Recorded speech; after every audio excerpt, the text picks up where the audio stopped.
Bonjour aux lecteurs de notre chaîne YouTube et aux membres du forum de rcmac.com. Alors on se retrouve pour la 6e vidéo sur la préparation de mon ROG Terra perso. Alors je reprécise, pensez à regarder les vidéos depuis la première, c'est important. Aussi la vidéo que j'avais fait spécifique sur la préparation des différentiels. Parce que si vous prenez, il y en a déjà au bout de la deuxième, ils ont regardé que la deuxième, ils me posent des questions qui avaient un rapport avec la première. Moi je peux pas répondre à tout, c'est pas possible. En plus, il y en a qui prennent que des extraits. Alors, ils se trompent. Enfin voilà, l'information n'est pas complète. Donc, faites attention de bien tout regarder. C'est pour ça que j'essaye aussi de tout détailler et que c'est assez long. Alors là, sur cette 6e vidéo, qu'est-ce qu'on va faire? On va s'occuper du train avant. Alors, on avait déjà monté tout le système de direction. Là, on va préparer au niveau de la cellule avant. Et notamment, là, les différentiels, ça avait déjà été fait.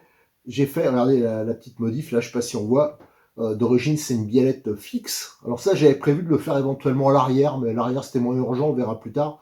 Et en fin de compte, comme je vais vous l'expliquer, j'ai monté une biellette réglable, donc qui va permettre d'ajuster le carrossage, et c'est surtout à l'avant qu'il y avait peut-être éventuellement quelque chose à faire pour améliorer cela. Donc voilà, j'ai fait ça, une modification qui est très simple. J'ai fait en sorte que ça soit réalisable par tout le monde. Donc ça sera la principale modification. Il y aura aussi une modification au niveau des ancrages, bien sûr, mais rien de bien sorcier. Allez, on va attaquer tout de suite donc le montage de la cellule avant.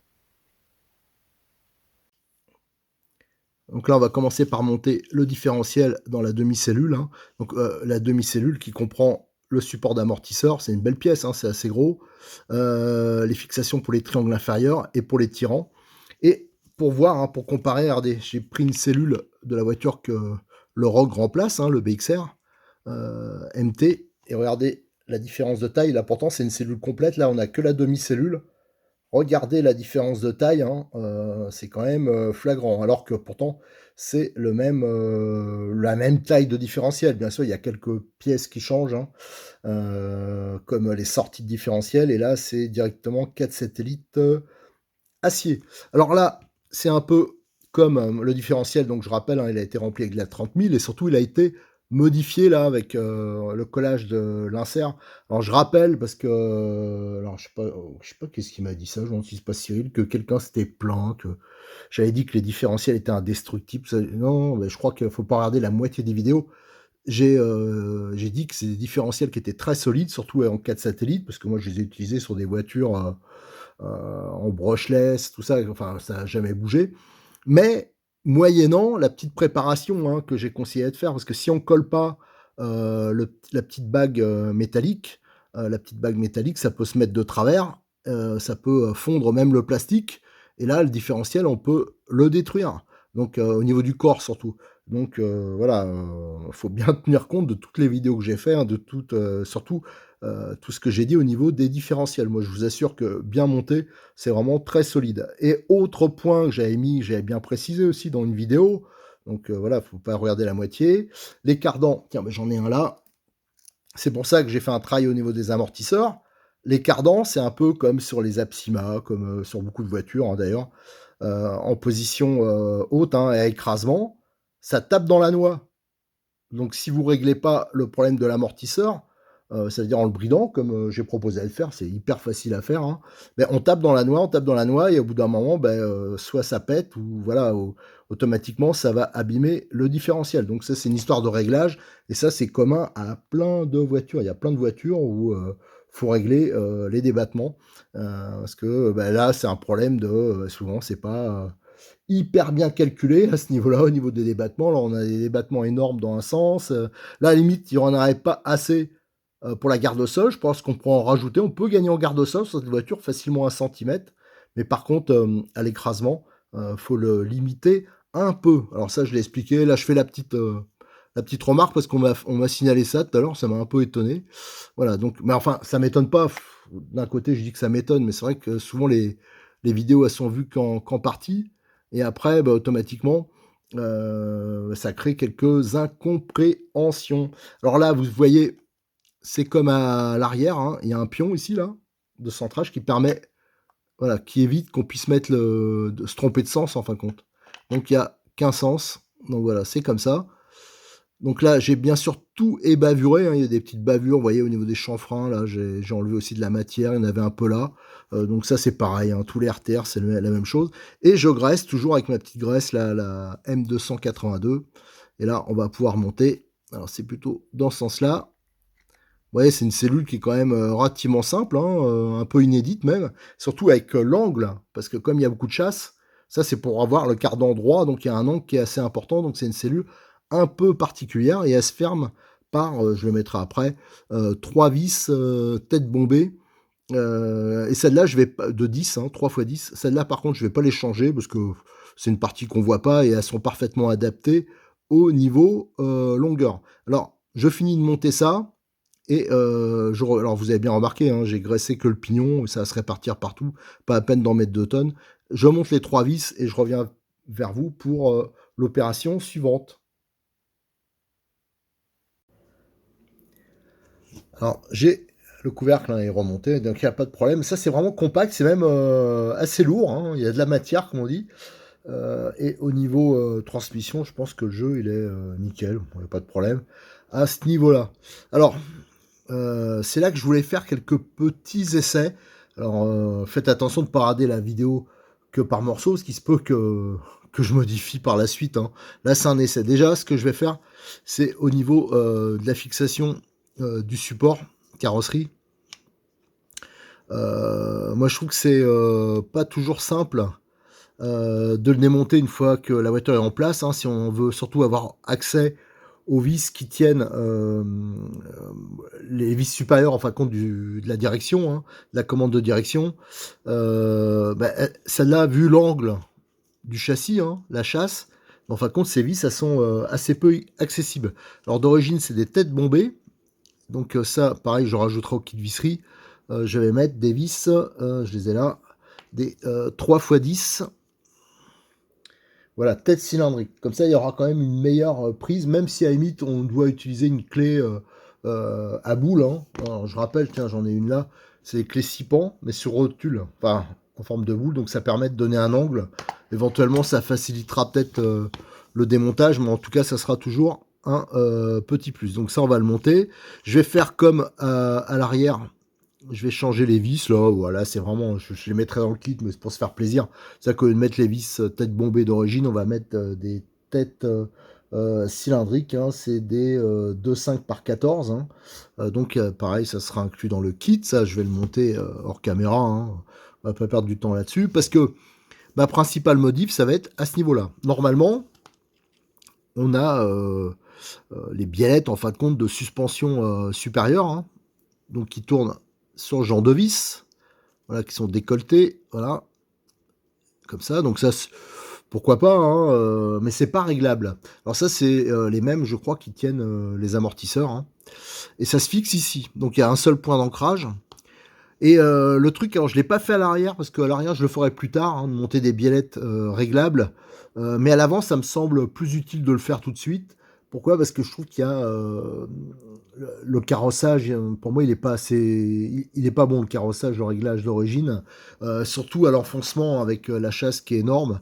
Donc, je veux pouvoir l'ajuster, quitte plus tard à faire un système pour que ça soit réglable, mais ça, faut au moins que j'ai une base. Voilà, ça on le verra plus tard. Donc ici, je vais utiliser de la visserie métrique. Alors, où c'est que je l'ai mis? C'est ici, hein. Donc, c'est des 3,18, hein, tête cylindrique, hein. Une petite rondelle en acier et une rondelle là, cuvette, enfin spécifique pour les vis à tête cylindrique. Donc, ça se noie dedans. Ça va faire un peu anti-déchappage. Et je vais utiliser une biellette. Alors, le montage, il sera comme ça. Voilà, on va mettre la rondelle, c'est pour avoir un bon appui. Voilà, je vais le monter d'un côté. Voilà, comme ça, pour vous montrer un peu l'idée. Alors c'est un essai hein, que je fais, hein. Je vous dis pas que c'est la panacée, mais je pense que ça devrait être bon. Voilà. Donc là, avec une vis qui est assez longue, vous voyez, ça vise bien dur. Donc là, ça risque pas de s'arracher, hein. Et on est sur toute la longueur. Voilà. Et là, on peut, pas à peine de serrer comme un malade, mais là, on a un bon appui parce qu'il y a la rondelle. Et là, la rondelle, celle-là, déjà, ça fait une belle finition. Et ça fait un peu anti-déchappage. Et vous voyez, là, on est jusqu'au bout. Donc ça, ce sera ma biellette qui est réglable. pour le carrossage. Alors pareil, comme j'ai voulu utiliser, une biellette, qu'on trouve, pour le Rogue, hein, donc il y a le décalage ici, donc il faudra voir s'il faut monter dans ce sens ou dans l'autre. Ça, on verra plus tard, ça a pas trop d'importance. Alors pour ça, j'ai utilisé, en fin de compte, des biellettes de direction et après il suffit de rallonger, hein, de mettre à la bonne cote. Donc voilà, donc on aura la possibilité de régler le carrossage. Alors on va arriver jusqu'à là. Alors pour ça, j'ai fait quelques recherches. Alors déjà, j'ai vérifié le diamètre des rotules. Alors ça, je l'ai noté quelque part. Où c'est que j'ai noté ça? Bon, ben, je ne retrouve pas. Je crois que c'est du 7 mm, hein, si je me souviens bien. Et du coup, j'ai vu que celles utilisées pour les NXT, par exemple, donc avec anti-déchappage, éventuellement, on peut les monter aussi, mais le montage, il sera différent, parce que là, c'est traversant, tandis que là, ça se vise directement dedans. Alors, c'est un peu différent. Et côté étrier, ça rendrait un peu le montage un peu plus difficile, mais bon, c'est possible. Donc si on veut faire ce montage, il faut ce sachet-là. Donc je le regarde, hein, j'ai demandé à Cyril, hein, j'ai pris ROG 0,45. Alors ça, j'ai vu, ça vaut, les 4 rotules, ça vaut 8,90 €. Il faut ROG 0,46, c'est les 4 chapes. Ça vaut 2,90 €. Et il faut les pas inversés. Donc ça, c'est ROG 0,47. Et ça vaut 6,90 €. Alors, il y a possibilité, j'ai regardé, ça montrait, hein, de monter les pas inversés aussi qu'on a sur le NXT. Hein, c'est donc la référence 155. Là, ça vaut 5,90 €. Et autrement, les chapes, si on veut des chapes droites, c'est vrai que c'est aussi une solution. Hein, là, c'est vrai que j'ai voulu utiliser celle qui était livrée avec la voiture, mais c'est vrai que des chapes type... tiens, d'ailleurs, je vais peut-être changer. NXT, les chapes renforcées, là, les 4 mm, celle de la version RR, ça peut être aussi intéressant. Alors ça vaut 4 €, je crois, 90 les 4. Voilà, donc si on veut faire le montage, il faudra ça. Pour la visserie, ça sera... je le mettrai dedans au moins pour le train avant. Donc pour ceux qui voudront le faire, il y aura les petites rondelles là, cuvettes, donc il y aura tout. Donc il n'y aura pas de problème. Alors c'est vrai que là, j'hésite. Ah mais elles sont un peu plus courtes, celles du NXT. Alors pour les rotules, hein, j'avais vérifié parce que j'ai extrait une des rotules, voilà, pour mesurer son diamètre. Attends, je vais en profiter pour la remettre, hein, pour ceux qui connaissent pas ce genre d'outil. Je l'ai extrait avec ça. Vous avez l'extracteur ici. Mais ça sert aussi à remettre en place. Hop. Et voilà. Donc ça, c'est nickel. Si vous le faites à la pince, on fait un massacre. Enfin, à la pince, une pince mécano, hein, style universel, multiprise. Là, ce genre de pince, regardez, ça inclut en même temps l'extracteur et aussi pour remettre les rotules. Donc c'est pour ça que c'est toujours assez pratique. Donc allez, je vais monter le support et la deuxième biellette. Et après, on va se retrouver, je pense, pour le montage sur le châssis. Alors, les biellettes, hein, elles sont montées sur la cellule. Hein, vous voyez, ça va parfaitement. Nickel. Là, ça fera anti-déboîtement. Et là, j'ai monté donc le support carrosserie. Et je rappelle, j'avais oublié de le dire, je les ai fait bouillir, hein, dans un épisode précédent pour les rendre beaucoup plus souples. Donc, éviter qu'ils cassent. Ne serrez pas trop ici, hein, parce que ça va faire... voilà, ça va faire une contrainte ici et ça risque voilà, de faciliter la casse. Donc ne serrez pas trop la vis. Là, donc c'est pour ça que j'ai mis ces vis là, ça sera quand même plus pratique. Et vous voyez, on me disait, ah ben elles sont blanches, mais ces planques là, je les ai nettoyées, vous voyez, elles ont été bouillies, elles sont nickel. Hein. Ça se voit quasiment pas, ça se voit pas même. Donc n'oubliez pas, hein, on peut les nettoyer. Hein. C'est simplement que quand je vous ai fait, je crois que c'est la vidéo, il y a 2 vidéos, je crois la troisième, un truc comme ça, où je fais bouillir les pièces pour vous montrer que ça va considérablement assouplir au niveau des renforts. Donc voilà, c'était juste pour vous préciser ça. Par contre, j'ai essayé de faire un montage à blanc. Alors cette pièce, en fin de compte, elle vient se mettre ici, elle s'emboîte ici, quand c'est monté. Et en fin de compte, il y a tellement d'angles. C'est vrai que cet angle de chasse, bon, d'un côté c'est bien, mais d'un côté, moi je trouve que ça fait un peu des emmerdements, quoi. Au niveau montage, au niveau au niveau, comment dire, prise, de carrossage des roues, hein, en plein braquage, tout ça, l'enfoncement aussi, et aussi pour monter l'ensemble, là. Parce que bien sûr, comme il y a beaucoup d'angles, bah, automatiquement les pièces, bah, voilà, ça une fois en place, on peut pas l'enquiller. Donc ça veut dire qu'il faut monter ça, à blanc et monter cette pièce impérativement après. Donc ça veut dire que je suis couillon pour, les écrous là, ici. Donc faut vraiment trouver un système pour pouvoir démonter ça le plus simplement possible. Alors j'aurais bien fixé, dans ce sens-là, mais on peut pas. Il aurait fallu que la pièce, soit pleine ici. Là on voit ici la vis, j'ai essayé d'allonger, mais on peut pas, hein. Donc on est obligé de démonter ça de l'intérieur. Du moins j'ai pas trouvé l'astuce. Si quelqu'un trouve l'astuce. Alors ce que je vais faire, c'est que je vais le démonter, je le montrerai après, ça va être chiant, mais c'est pas grave, et je le ferai, comme on peut pas passer avec une clé normale, alors je essaierai avec soit une clé de type à boule, comme ça, ou soit avec la clé, comme ça, même si c'est un peu galère, là je pourrais passer.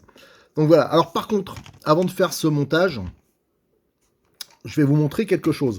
J'avais expliqué que j'avais pas choisi la radio jusqu'à présent, et j'ai retrouvé dans mes archives, regardez, alors là, je sais pas si on la voit bien, alors ça c'est une vieille radio, hein, une DX3R, et qui a l'avantage de pouvoir se mettre en gaucher. Et j'ai un récepteur, j'ai trouvé un récepteur, parce qu'en fin de compte je l'avais, mais pas de récepteur, alors là j'ai synchronisé. Je vais vous montrer quelque chose. Donc là j'ai fait le montage, hein, je rappelle que j'avais fait le réglage de la biellette, qui est important. Ici, pourquoi j'ai mis 2 écrous? Parce que vous allez comprendre, hein, c'est juste pour la démonstration, parce que ça, vous allez voir, ça va beaucoup se soulever.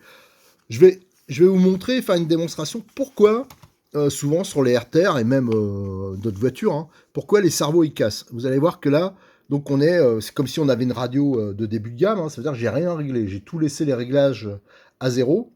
Donc là, j'ai juste réglé le neutre, hein, parce que ça c'est vraiment très important, comme il y a un subtrim là, d'avoir le palonnier parfaitement droit et parallèle à la commande de direction. Et là, vous voyez, si je braque à fond, regardez, regardez comment ça force. Déjà, sur le sauve-cerveau, déjà, ça le fait pas agir. Ouais, bah, c'est normal, il n'y a pas l'ensemble monté. Mais regardez, ça, c'est la course qui serait normale. Et tout ça, imaginez les contraintes que ça fait sur le cerveau, sur les rotules et bien sûr sur l'axe. Regardez, regardez la force. Alors là, en plus, c'est pas le cerveau d'origine, hein, c'est le S20 que je conseillais, qui est beaucoup plus puissant. Donc c'est pour ça pour ça que j'insiste, mais je crois que ça a du mal à passer des fois. Il est impératif de bien régler ses fins de course. Si vous réglez pas les fins de course, mais imaginez la contrainte. Un cerveau, il peut pas tenir comme ça. Regardez, on est embuté là. Regardez, on pète tout, hein. Et c'est normal. Donc, quelle que soit la voiture, ça c'est pas spécifique. Vous voyez, ça a tout déboîté, tout. Alors imaginez quand ça peut pas bouger, les contraintes que ça fait. C'est sûr que les cerveaux, ils ne peuvent pas, ils peuvent pas durer, hein. Donc c'est pour ça qu'il faut absolument régler ce problème de course. Voilà, maintenant, il va falloir que je remboîte tout, surtout. Ah, ça va tout arracher. Voilà. Si j'avais pas mis les vis, là, c'était juste pour le retenir, ben, j'enlevais tout. Voilà. Donc là, je vais régler comme la radio. Là. De toute façon, la radio d'origine, il y a ce réglage aussi, hein. Je rappelle que moi, si je change la radio, c'est juste que je suis gaucher. Donc, pour moi, c'est vraiment galère avec une radio de droitier. Alors, il y a des voitures, je le fais. Mais comme celui-là, j'ai envie d'arsouiller avec. Je préférais monter une radio qui est compatible. Mais même la radio d'origine, on peut régler la fin de course. Et ça, c'est vraiment important. Et c'est à faire. Là, je l'ai fait avant de monter le train avant, parce qu'en plus, ça me permet d'accéder aux vis ici, qui permettent de verrouiller le palonnier, hein, sur le cerveau. Allez, on va mettre en place la cellule. Alors, avant, il faut mettre le cardan. Alors, le cardan, on va un peu en parler, hein. Ce cardan, il a une longueur de 205 mm, hein, entre goupilles. C'est des goupilles qui ont un diamètre de 2,5, et le diamètre au centre ici du cardan est de 5 mm. Donc c'est quand même relativement du balèze. Donc on va le glisser par là. Il a son logement. Voilà. Là il est en place. Et là je vais mettre la cellule. Alors, bien sûr, il faut que ça tombe. Voilà. Et c'est là que on va s'apercevoir que pour monter, alors bien sûr là tout s'est déboîté. C'est vrai que c'est pratique de le faire à l'aveugle, comme d'hab. C'est pour ça que souvent je vous fais... on se revoit après, parce que je vois rien. Bon, de toute façon, c'est ce qu'on va faire, hein. On va se revoir sûrement après parce que là, voilà, si j'ai réussi à l'emboîter comme ça, voilà. Donc, hop, là c'est en place, voilà. Et c'est là qu'on voit le carter, il va se mettre, lui il s'emboîte, voilà. Il retrouve parfaitement sa place. Bon, allez, je me lève du coup. Tac. Voilà. Là, il s'est mis. Et vous voyez, ici, ça s'adapte à la forme du châssis. Et devant, regardez, ça prend la forme ici. C'est pour ça qu'il n'est pas hyper facile à emboîter comme ça. Et que ça oblige à vraiment le démonter complètement pour démonter le train avant. Pour les vis ici, je les ai remplacées. C'est des têtes bombées. Là, j'ai remplacé par des têtes cylindriques, hein, bien sûr, que je vais rajouter au kit. Voilà, hop. Et on va mettre en place les knee stop. Alors, je vais vous montrer des beaux knee stop. Voilà, 3x8. Là, j'ai mis en fin de compte la même taille, hein, sauf que je mets des têtes cylindriques. Tout ça, c'est pour rester aussi dans la... Un peu comme tous les autres, toutes les autres vis que j'ai mis, hein, ça sera beaucoup plus facile. Il n'y aura pas à changer les clés. Et si la voiture elle est sale, qu'on a roulé dans de la boue, je sais pas quoi, bah, ça sera quand même plus facile. Même si moi je le ferai jamais, ça sera quand même beaucoup plus facile de le démonter. Et là, il y a moins de risque de le foirer. Et là, bien sûr, c'est ici que mon système, normalement, il y avait les vis, là. Et il aurait fallu on aurait dû mettre du frein filet, tout ça. Et c'est là qu'on partait un peu dans les mêmes galères que pour le démontage. C'est pour ça que moi, j'utilise mes petits knee stop, hein. Voilà, mon petit montage habituel. Voilà. Je vais le mettre juste en place. Il n'y a pas besoin de serrer ça. Voilà, là je l'ai mis en contact. Vous voyez, c'est des knee stop comme ça, épaulés. Alors ça sera pareil dans le kit, visserie. Éventuellement, s'il y en a qui veulent mettre, qui veulent se faire plaisir, ils peuvent mettre en version aluminium, ça existe aussi. Voilà. Alors là, il faudra vérifier que ça bride pas. Voilà, et moi je desserre d'un tour complet. Voilà, dès que je suis au contact, hein, je bloque pas, hein. Et voilà, hop, c'est l'avantage de ces clés, c'est que ça fait repère. Voilà, là j'ai desserré d'un tour complet. Et normalement, moi je redéboîterai la direction, mais normalement, ça permet d'avoir une direction qui est bien libre. Moi, pour vérifier, là, à vrai dire, il aurait fallu que je démonte le palonnier, ou pas déboîter une rotule, hein, parce qu'après ça leur fait prendre du jeu. De toute façon, il y en a un tout petit peu déjà d'origine. Mais il faut vraiment que la direction, elle soit vraiment parfaitement libre, qu'on s'aperçoive qu'il n'y a rien de bridé. Et pour vérifier, en fin de compte, il faut démonter le palonnier. Voilà. Donc ça, c'est vraiment important. Vous voyez, je le mets juste au contact et je desserre d'un tour complet. Et là, c'est parfaitement libre. Voilà, donc le train avant, il est en place. Ce qui va rester à faire, c'est le montage de tout ce qui est pare-choc, triangulation, tout ça. Ça, on le fera sur une prochaine vidéo, hein, parce que là, on a déjà bien avancé. Et j'ai aussi, ouais, ça, je vais le faire quand même. Je le ferai, bon, pour la prochaine, ça sera monté, mais là, il n'y a rien de spécial. C'est simplement que ça, va falloir le monter. Alors, pareil, les mêmes vis, tête cylindrique. Et là, il va falloir que je le monte avec ma petite clé, parce que là, on n'y a pas trop accès. Allez, je vous donne rendez-vous, bien sûr, sur le forum de rcmac.com, hein, sur le sujet préparation du Rockterra, et aussi sur notre chaîne YouTube, hein, où les autres vidéos vont suivre très prochainement.